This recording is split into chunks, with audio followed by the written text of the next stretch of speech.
मंडळी, कधीकधी काय काय प्रश्न हे देवालाच माहिती असतात. त्याचं काय झालं त्याचं उत्तर आपण देवाकडेच मागितलेलं बरं. आता हेच बघा ना, बीडमधील संतोष देशमुख प्रकरणाचं पुढे काय चाललं आहे देव जाणे. त्याच्यानंतर मंगेशकर हॉस्पिटलमधील त्या महिलेबद्दलचं काय झालं देव जाणे. नेस्कोमधील ड्रग्स प्रकरण त्याचं पुढे काय झालं देव जाणे. सांगलीमधील महिला डॉक्टरचं आत्महत्येचं प्रकरण त्याचं काय झालं देव जाणे. त्याच्यानंतर शेतकऱ्यांचे प्रश्न त्याचं तर देवालाच माहिती बाबा. त्याच्यानंतर विविध आरक्षणाचे प्रश्न त्याची उत्तरंसुद्धा देवालाच माहिती आहेत.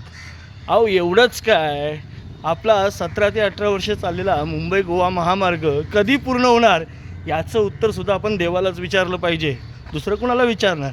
हां, मात्र एका प्रकरणाची जबाबदारी मात्र एकजण घेऊ शकतं. संसदेमध्ये डिलिमिटेशन विधेयक नामंजूर झालं, याला मात्र विरोधी पक्ष जबाबदार आहे. आणि ह्याचं उत्तर आपण मात्र विरोधी पक्षाला नक्कीच विचारू शकतो.